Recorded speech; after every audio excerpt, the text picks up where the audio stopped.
하늘나라가 가까이 왔다. 요한은 이사야 예언자가 말한 바로 그 사람이다. 이사야는 이렇게 말하였다. 광야에서 외치는 이의 소리, 너희는 주님의 길을 발견하여라. 그분의 길을 곧게 내어라. 요한은 낙타 털로 된 옷을 입고 허리에 가죽띠를 둘렀다. 그의 음식은 메뚜기와 들풀이었다. 그때 예루살렘과 온 유다와 요르단 부근 지방의 모든 사람이 그에게 나아가 자기 죄를 고백하며 요르단강에서 그에게 세례를 받았다. 그러나 요한은 많은 바리사이와 사두가이가 자기에게 세례를 받으러 오는 것을 보고 그들에게 말하였다. 독사의 자식들아, 다가오는 진노를 피하라고 누가 너희에게 일러주더냐? 회개에 합당한 열매를 맺어라. 그리고 우리는 아브라함을 조상으로 모시고 있다고 말할 생각이나 하지 마라. 내가 너희에게 말하는데 하나님께서는 이 돌들로도 아브라함의 자녀들을 만드실 수 있다. 도끼가 이미 나무 뿌리에 닿아있다. 좋은 열매를 맺지 않는 나무는 모두 찍혀서 불 속에 던져진다.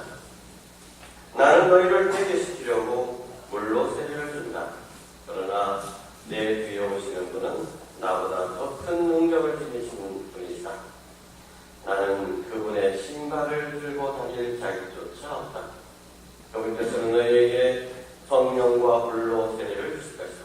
또 손에 피를 드시고 당신의 타작 마당을 깨끗이 하시어 알곡은 곳간에 모아들이시고 죽전은 꺼지지 않는 불에 데워버리실 것이다.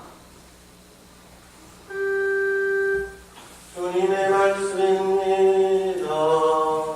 그리스도님 찬미합니다. 앉으십시오. 참여주님, 지난번에 지난 주일날 제가 교회의 현실 참여 문제에 대해서 말씀을 드리겠다고 공지를 했습니다. 그리고 그 이유는 바로 오늘이 우리 한국현주교회가 정한 사회놀이 주간이기 때문에 그렇습니다. 교회의 현실 참여 문제는 사회교리에 관한 것입니다. 사회교리에 따르는 것입니다. 그러면 사회교리란 무엇이냐? 사회교리란 지금까지 신앙을 개인적인 차원에서만 바라보았던 것을 그래서는 안 된다. 이렇게 시작하는 것이죠. 우리가 예수님을 따르는 이유는 무엇입니까? 내 마음의 평화를 위해서? 내가 잘 먹고 잘 살기 위해서? 그렇지 않습니다. 돈 많이 벌기 위해서라면 다른 데 가보십시오. 마음의 평화를 찾기 위해서라면 오히려 다른 소리가 더 나으려는지도 모르겠습니다. 아니면 상담소를 찾아가시는 것이 좋을지도 모르겠습니다. 예수 그리스도께서는 나에게 오면 내가 너에게 마음의 평화를 주게, 너희 마음을 편안하게 해주고 너에게 세상에서 출세하게 해주고 잘 살게 해주겠다고 약속하셨습니까?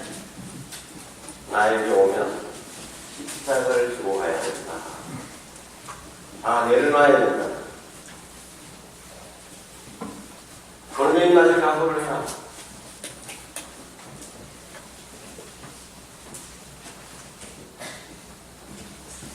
내 자신을 위한 종교가 아니라 그리스도교는 근본적으로 타인을 위한 종교입니다.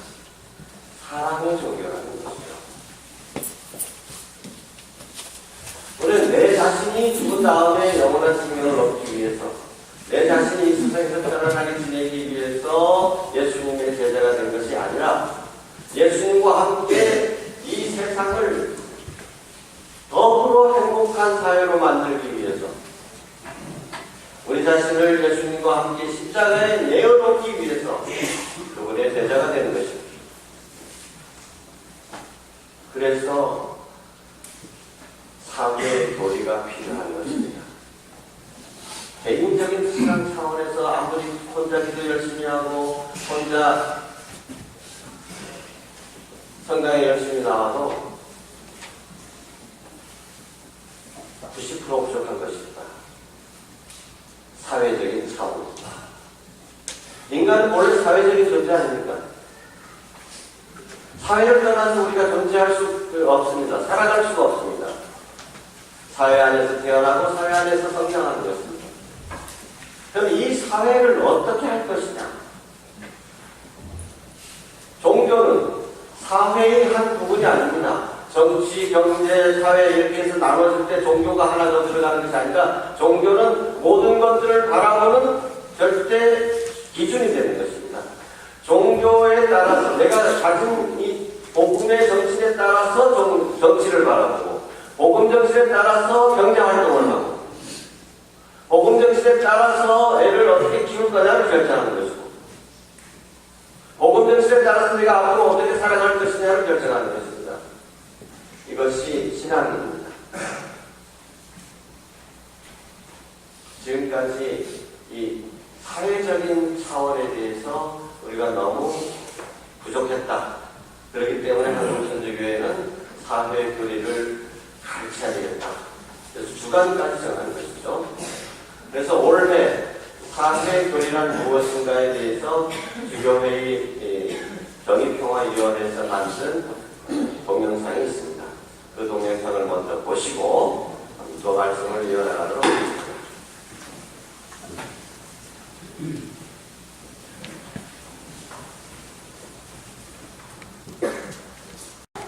사회교리란 다름이 아니라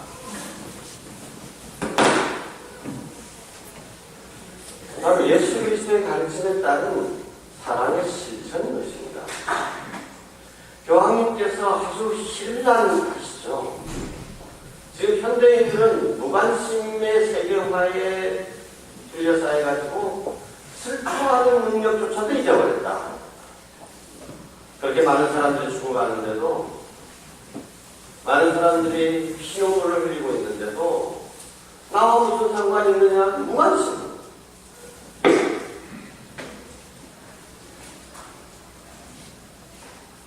교회는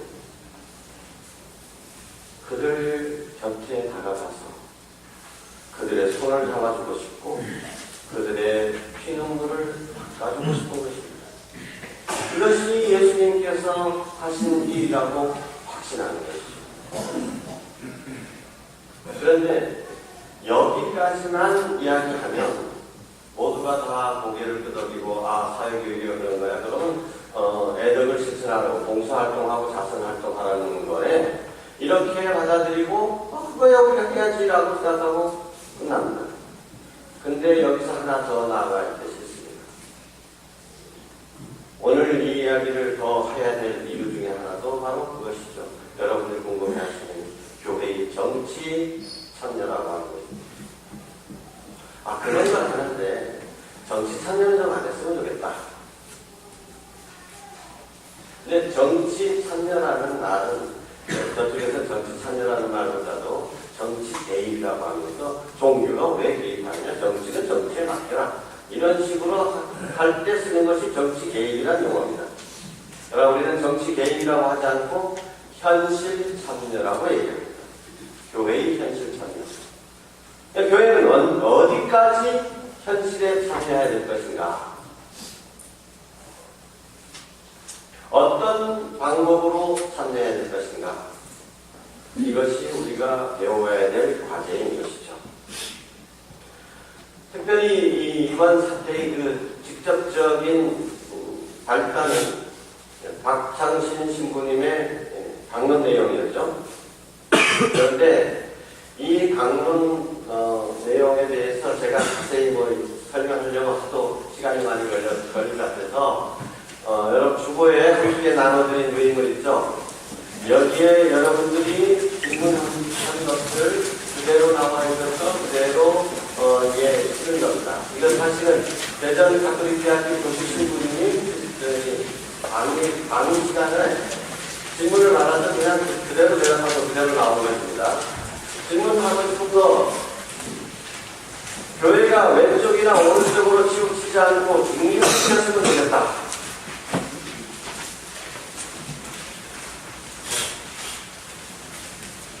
그래서 박신부님의 강론을 읽어보신 분, 인터넷에서 보신 분 계시느냐? 그거 보지 않고 그럼 누구로 봤느냐? 정부 여당에 사는 이야기, 조중동에 사는 이야기, 종편에 사는 이야기. 박신부님이 무슨 얘기를 하려고 했는지는 전혀 언급도 하지 않습니다. 그 중에 한 부분만 골라서 공격하는 것이죠. 그런데 박신부님 갑자기 재미있는 현상 중에 하나는 박신부님이 이런 발언을 하고 난 다음에 일주일 뒤에 국민을 상대로 여론조사를 했습니다. 교회가 한 거 아니고. 근데 여론조사를 했는데 그래, 박신부님의 발언에 대해서 어떻게 생각하느냐? 박신부님의 발언은 동정인으로서 있을 수 없는 일이다라고 하는 사람보다도 충분히 할 만하지 않았느냐라고 하는 사람이 더 많았다는 것입니다. 일반 사람. 괜찮습니까? 우리 교회를 상대로 한다는 조사를 해보면 몇 프로 tut을까요? 도저히 이것을 용납할 수 없다라고 보는 것은 제가 볼 때는 첫 번째는 박신부님의 강론 의도를 제대로 보지 못하고 일부분만 보고 그것을 계속해서 공격하는 이야기만 들었기 때문에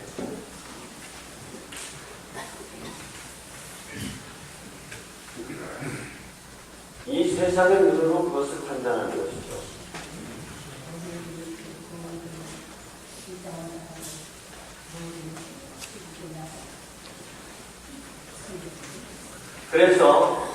그래서 제가 지난번 말씀드렸잖아요. 우리 교회 다른 이야기부터 한번 들어가라. 그 내용이 어떤 것인지 한번 들어보면 꼭 그런 것만은 아니다 하는 생각도 하게 될 것이다. 또 여기에 보면 두 번 왼쪽에 보십시오. 교회가 정치에 관여하면 안 되는 것 아닌가라는 질문. 여러분 하고 싶죠? 또 성직자가 정치에 개입하면 안 된다. 그런 이야기 하고 싶죠? 예, 그래도 정권의 회개를 위한다면 정권의 회개를 위해서 조용히 기도하면 되지 않느냐? 왜 이렇게 시끄럽게 하느냐? 그 다음에 결국 이야기하고 싶은 아무리 좀 순화시켜서 말을 해도 조용히 신앙생활을 하고 싶다. 조용히. 시끄럽고 이러고 싶다. 여기에 그 대답들이 잘 나와 있습니다. 오늘 제가 이거 다 얘기할 수 없고 그래서 제가 이거 일부러 만들었으니까 집에 가서 한번 잘 보십시오. 한번 읽어보시고 그 다음에도 도저히 납득이 안 되시면 저를 개인적으로 찾아와서 이야기를 나눠봅시다. 그리고 한 가지만 더 분명하게 얘기하면